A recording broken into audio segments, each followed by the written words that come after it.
കർത്താവായ യേശുവിൻ്റെ അതിപരിശുദ്ധ നാമം മഹത്വപ്പെടുമാറാകട്ടെ. ഒരു പ്രാവശ്യം കൂടെ പകല് പ്രഭാത സന്ദേശവുമായി നിങ്ങളെ അഭിസംബോധന ചെയ്യാൻ സ്വർഗത്തിലെ ദൈവം അവസരങ്ങൾ നൽകിയതിനായി 1000 നന്ദി ഞാൻ യേശു രാജാവിന് അർപ്പിക്കുകയാണ്. ഓരോ ദിവസമുള്ള ദൈവിക സന്ദേശങ്ങൾ നിങ്ങളുടെ ജീവിതത്തിൽ അതേറെ അനുഗ്രഹവും ആശ്വാസവും വിടുതലുമാകട്ടെ എന്ന ക്രിസ്തു യേശുവിൽ ഞാൻ നിങ്ങൾക്ക് വേണ്ടി പ്രാർത്ഥിക്കുന്നു. ഓരോ ദിവസവും നമ്മെ നടത്തുന്ന ദൈവത്തിൻ്റെ കരുതൽ ശ്രേഷ്ഠതകൾ എത്ര വലുതാണ്. വർണ്ണിച്ചിടാൻ പറ്റാത്ത നിലയിലുള്ള ദൈവത്തിൻ്റെ സ്നേഹവും ആ കരുതലും ഓരോ ദിവസവും നമ്മൾ അനുഭവിക്കുമ്പോൾ തീർച്ചയായും നമ്മൾ ദൈവസന്നിധിയിൽ തികഞ്ഞ നന്ദിയുള്ളവരായിത്തീരണം. നന്ദിയോടെ ദൈവത്തിനെ സ്തുതിക്കുവാൻ, ദൈവത്തിന് മഹത്വം കൊടുക്കാൻ കർത്താവ് അവസരങ്ങൾ നൽകട്ടെ എന്ന് ആത്മാർത്ഥമായി ഞാൻ നിങ്ങൾക്ക് വേണ്ടി പ്രാർത്ഥിക്കുകയാണ്. ഇന്നത്തെ ചിന്തയ്ക്ക് വേണ്ടി പരിശുദ്ധാത്മാവ് എനിക്ക് നൽകപ്പെട്ടിരിക്കുന്ന വേദവാക്യം 34 സങ്കീർത്തനം 18 വാക്യമാണ്. വാക്യം ഇങ്ങനെയാണ്: ഹൃദയം നുറുങ്ങിയവർക്ക് യഹോവ സമീപസ്ഥൻ, മനസ്സ് തകർന്നവരെ അവൻ രക്ഷിക്കുന്നു. അനുഗ്രഹിക്കപ്പെട്ട നല്ല വേദവാക്യത്തിനായി ഞാൻ ദൈവസന്നിധിയിൽ സ്തോത്രം ചെയ്യുകയാണ്. സങ്കീർത്തനക്കാരൻ പറയുകയാണ്, ഹൃദയം നുറുങ്ങിയവർക്ക് യഹോവ ദൂരസ്ഥൻ എന്നല്ല, സമീപസ്ഥൻ എന്നാണ്. നമ്മുടെ ദൈവം നമ്മുടെ ഹൃദയം നുറുങ്ങിയിരിക്കുമ്പോൾ സമീപസ്ഥനായിട്ട് വരുന്നവനാണ്. മനുഷ്യർ ദൂരസ്ഥരായി പോകുന്ന ഒരു സാഹചര്യമാണ് നമ്മൾ തകർന്നിരിക്കുമ്പോൾ ഉണ്ടാകുന്നത്. നമുക്കൊരു വീഴ്ച സംഭവിക്കുമ്പോൾ, ഒരു വേദനയുണ്ടാകുമ്പോൾ, രോഗങ്ങൾ പിടിപെടുമ്പോൾ, കടഭാരത്താൽ ബുദ്ധിമുട്ട് അനുഭവിക്കുമ്പോൾ, ചില ഒറ്റപ്പെടലുകളും വേദനകളും ജീവിതത്തിൻ്റെ നേരെ വന്നു കയറുമ്പോൾ നമ്മുടെ കൂടെ ഉണ്ടാകുന്ന ആളുകൾ നമ്മോട് പറ്റിച്ചേരുകയല്ല, പറ്റിച്ചേർന്നവർ നമ്മളെ ഇട്ടിട്ട് പോകുന്ന ഒരു സമയമാണ്. നിങ്ങൾ ചിന്തിച്ചു നോക്കിയേ, നമ്മുടെ നല്ല കാലത്ത് നമുക്കെല്ലാം ഉണ്ട്. സാമ്പത്തികമുണ്ട്, ആരോഗ്യമുണ്ട്, സമ്പത്തുണ്ട്, എല്ലാം ഉണ്ട്. ആ സമയത്ത് നമുക്ക് ആരെല്ലാം നമ്മുടെ കൂടെ ഉണ്ടായിരുന്നില്ലേ? നമ്മുടെ വീട്ടിൽ എത്രയോ പേര് വരുമായിരുന്നു. പക്ഷെ ഇപ്പോൾ ആരും നമ്മുടെ വീട്ടിൽ എന്ത് ചെയ്യുന്നില്ല, വരുന്നില്ല. ഇപ്പോൾ ഫോൺ പോലും ആരും എന്ത് ചെയ്യുന്നില്ല. കാരണം എന്താണെന്നറിയാമോ? നീ തകർന്നു പോയി എന്നൊരു ചിന്ത അവരുടെ ഉള്ളിൽ വന്നു. നീ എഴുന്നേൽക്കില്ല, നിന്നെ കൊണ്ട് ഇനി ഒന്നിനും കൊള്ളത്തില്ല, പണമില്ല, ആരോഗ്യമില്ല, ആസ്തിയില്ല, ഇവയൊക്കെ കൊണ്ട് നീ തീർന്നു എന്ന അവരുടെ ഹൃദയത്തിനകത്ത് ഒരു ചിന്ത വന്നതുകൊണ്ടാണ് നിന്നെ വിട്ടിട്ട് പോയത്. യോബിൻ്റെ പുസ്തകത്തിൽ നമ്മൾ കാണുന്നുണ്ട്, സ്നേഹിതന്മാർ തന്നെ അകലം വിട്ട് പോയി.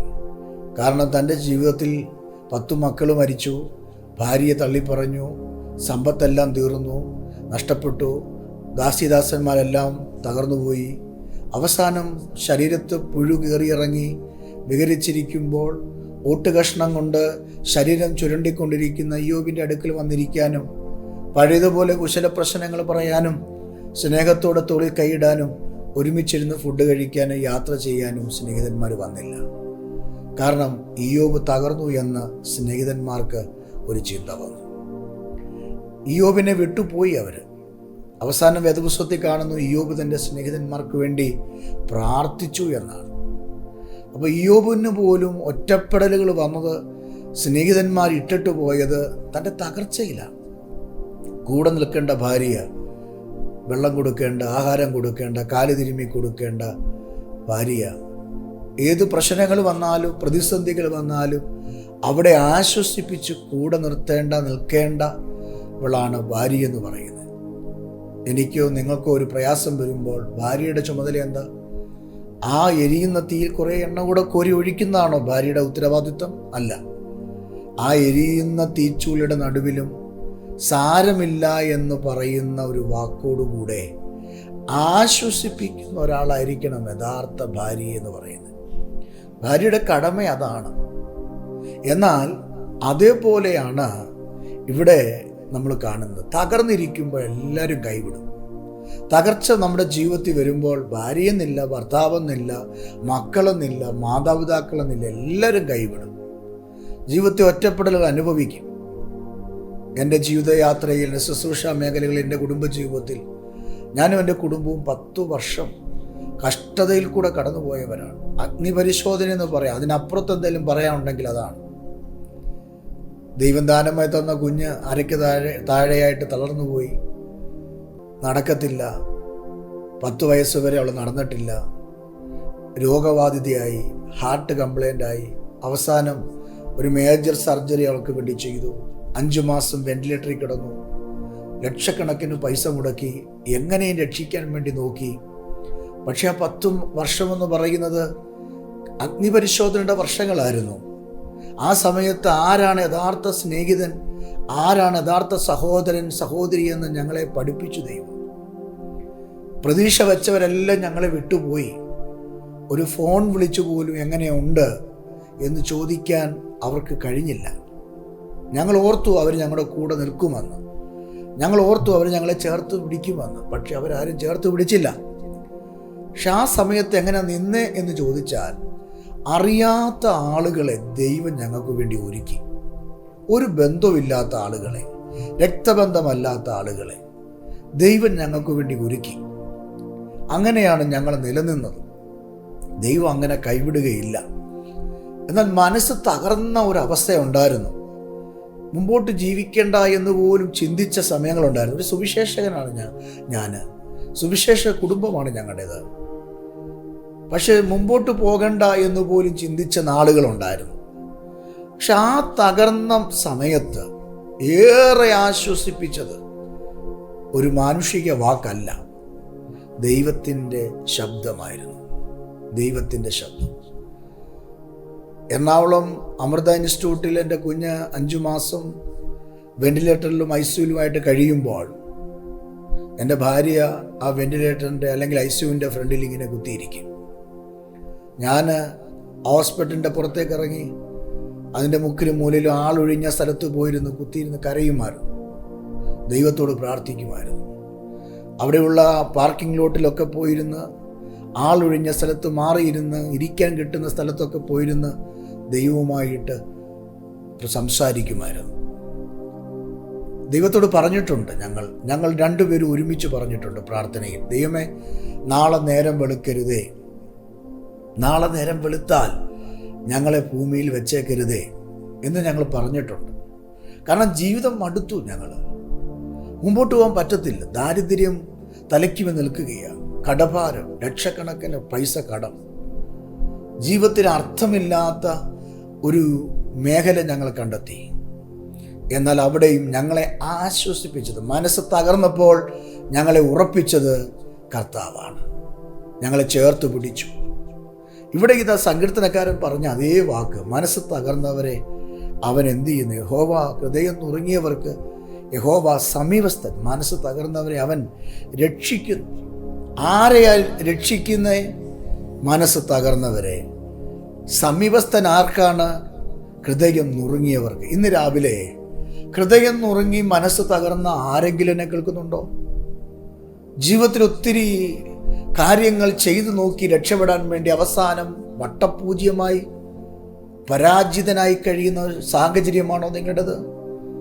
മക്കൾക്കൊരു ഗതി പിടിക്കുന്നില്ല, രോഗം മാറുന്നില്ല, കടഭാരം ഓരോ ദിവസം കൂടുന്തോറും, ഓരോ മാസം കൂടുന്തോറും വർദ്ധിക്കുന്നു, പലിശ വർദ്ധിക്കുന്നു.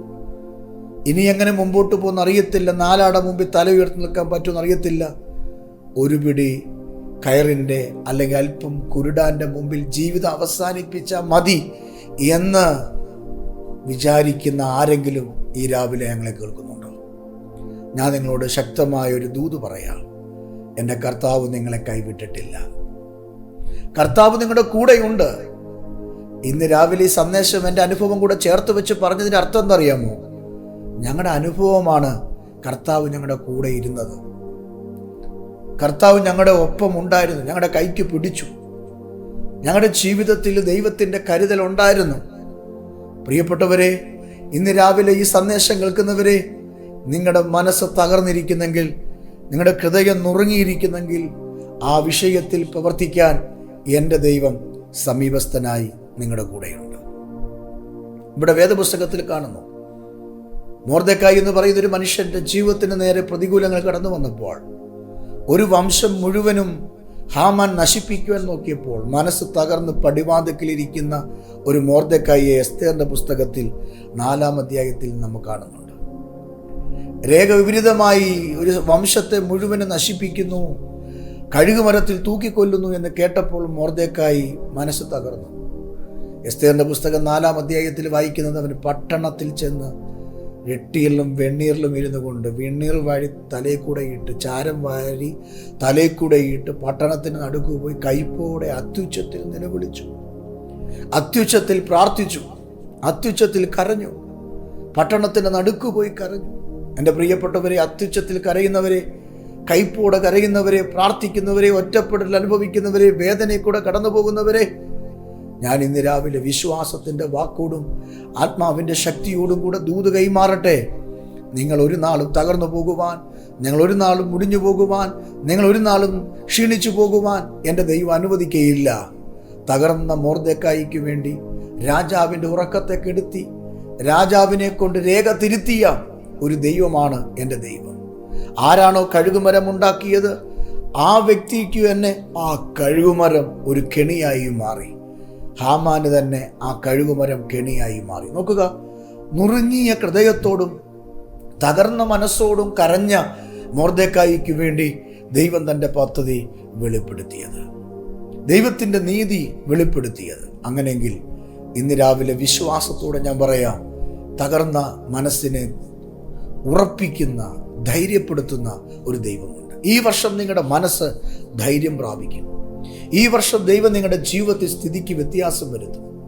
2025 നിങ്ങൾക്ക് മറക്കാൻ കഴിയാത്ത ദിവസമായിരിക്കും. എൻ്റെ പ്രാർത്ഥനയിൽ ഞാൻ കഴിഞ്ഞ ദിവസം പേഴ്സണലായി ദൈവസന്നിധി മുട്ടുമടക്കി എൻ്റെ സ്റ്റുഡിയോയിൽ ഇരുന്ന് ഞാൻ പ്രാർത്ഥിക്കുമ്പോൾ പരിശുദ്ധാത്മാവിനോട് പറഞ്ഞു, ഈ ദിവസങ്ങളൊക്കെ നിന്റെ അടുക്കൽ വരുന്ന ജനത്തോട് ഇങ്ങനെ പറയണം, ഞാൻ നിന്റെ സ്ഥിതി ഭേദം വരുത്തും, ഞാൻ നിന്റെ അവസ്ഥയ്ക്ക് മാറ്റം വരുത്തും, നിന്റെ കുഞ്ഞുങ്ങളുടെ ഭാവി വിശാലമാകും. ഞാൻ അത് ധാരാളം ആളുകളോട് പറഞ്ഞു, നേരിട്ട് മുഖത്ത് നോക്കി പറഞ്ഞു. നിന്റെ സ്ഥിതി മാറും, നിന്റെ സാഹചര്യങ്ങൾക്ക് വ്യത്യാസം വരും, നീ ക്ഷീണിച്ചു പോകില്ല, നീ മുടിഞ്ഞു പോകില്ല, ദൈവം നിന്നെ കൈവിടത്തില്ല. ആത്മാവിൽ ഞാൻ പറഞ്ഞു, പലരുടെ മുഖത്ത് നോക്കി പറഞ്ഞു. ഇന്ന് രാവിലെ ഈ വീഡിയോയിൽ കൂടെ നിങ്ങളോട് ഞാൻ പറയുന്നു, നിങ്ങൾക്കും ഒരു വിശാലത, ഒരു ഭദ്രത, ഉയർപ്പ്, അനുഗ്രഹം ദൈവം കരുതുന്നുണ്ട്. നിരാശപ്പെടേണ്ട, ഭാരപ്പെടേണ്ട. കർത്താവ് വലിയവനാ, കണ്ണുനീർ തുടയ്ക്കും, അവസ്ഥകൾക്ക് മാറ്റം വരും, നിങ്ങളുടെ കൂടെ ഇരിക്കും. ആരൊക്കെ നിങ്ങളുടെ ഹൃദയം നുറുങ്ങുമ്പോൾ, നിങ്ങളുടെ മനസ്സ് തകരുമ്പോൾ, ആരൊക്കെ നിങ്ങളെ വിട്ടോടിപ്പോയാലും നിങ്ങളെ വിട്ടോടിപ്പോകാതെ നിങ്ങളുടെ കൂടെ നിൽക്കുന്ന ഒരു നല്ല ദൈവത്തെ ഞാൻ ഇന്ന് പകൽ പരിചയപ്പെടുത്തുന്നേ. മൊർദെഖായിക്കും തൻ്റെ വംശത്തിനും ദൈവം മറുപടി കൊടുത്തതുപോലെ നിങ്ങളുടെ അവസ്ഥയ്ക്കും മറുപടി തന്ന് കൈപ്പോടും അത്യുച്ചത്തിൽ കരയുന്ന വിഷയങ്ങൾക്ക് ഒരു നീക്കുപോക്ക് തന്ന് ഈ വർഷം ദൈവം നിങ്ങളെ ആദരിക്കും, ദൈവം നിങ്ങളെ ശക്തീകരിക്കും. അങ്ങനെയെങ്കിൽ ഞാൻ നിങ്ങൾക്ക് വേണ്ടി പ്രാർത്ഥിക്കാം. കർത്താവേ, ഞങ്ങൾക്ക് നൽകിയ നല്ല വചനത്തിനായി സ്തോത്രം. ഞങ്ങളുടെ ജീവിതത്തിൽ ഏറെ മനസ്സ് തകർന്നിരിക്കുമ്പോൾ കർത്താവേ, ഞങ്ങൾ വേഗത്തിൽ വിടുതൽ പ്രാപിക്കാൻ ഞങ്ങളോട് പറഞ്ഞ ദൈവവചനത്തിനായി സ്തോത്രം. ഞങ്ങളുടെ മനസ്സ് തകരുമ്പോൾ, ഞങ്ങളുടെ ഹൃദയം നുറുങ്ങുമ്പോൾ ഞങ്ങളെ വിടാതെ ഞങ്ങളെ ചേർത്ത് വയ്ക്കുന്ന ഒരമ്മ തൻ്റെ കുഞ്ഞിനെ മാറോട് അണയ്ക്കുന്നത് പോലെ ഞങ്ങളെ അണയ്ക്കുന്ന, ചേർത്ത് വയ്ക്കുന്ന ആ പൊന്നു സ്നേഹത്തിന് നന്ദി, കരുണയ്ക്ക് നന്ദി, കൃപയ്ക്ക് നന്ദി, ദൈവശക്തിക്ക് നന്ദി, ദൈവാലോചനയ്ക്ക് നന്ദി, ദൈവിക അഭിഷേകത്തിന് നന്ദി. കർത്താവേ, ഈ ജനത്തെ നീ അനുഗ്രഹിക്കണമേ, ഇവരുടെ അവസ്ഥ മാറ്റണേ, ഇവരുടെ സാഹചര്യങ്ങൾക്ക് വ്യത്യാസം വരുത്തണമേ. കർത്താവ് ഇവരുടെ മനസ്സ് അറിയണമേ, കർത്താവ് ഇവരെ മാനിക്കണമേ. യേശുവിൻ നാമത്തിൽ തന്നെ ആമേൻ. ധൈര്യമായിട്ടിരിക്കും. എന്നും തകർന്നു കിടക്കാൻ ദൈവം അനുവദിക്കുകയില്ല. ദൈവം നിങ്ങൾക്ക് വേണ്ടി പുതുവഴികൾ തുറക്കും. പ്രാർത്ഥിക്കാം. ദൈവം നിങ്ങളെ അനുഗ്രഹിക്കട്ടെ. ഈ സന്ദേശം നിങ്ങൾക്ക് അനുഗ്രഹമാകുന്നുവെങ്കിൽ ഗ്രേസ് ടിവിയുടെ യൂട്യൂബ് ചാനൽ സബ്സ്ക്രൈബ് ചെയ്ത് തൊട്ടടുത്ത ബെൽ ബട്ടൺ കൂടി അമർത്തുക. അതത് ദിവസത്തെ നോട്ടിഫിക്കേഷൻ നിങ്ങൾക്ക് ലഭിക്കുന്നതാണ്. നിങ്ങളുടെ വിലയേറിയ പ്രാർത്ഥനാ വിഷയങ്ങളും അഭിപ്രായങ്ങളും ഞങ്ങളെ അറിയിക്കുക. ഞങ്ങൾ നിങ്ങൾക്ക് വേണ്ടി പ്രാർത്ഥിക്കുന്നതാണ്. ഞങ്ങളെ വിളിക്കേണ്ട നമ്പർ 7559068791. ദൈവം നിങ്ങളെ ഏവരെയും അനുഗ്രഹിക്കുമാറാകട്ടെ.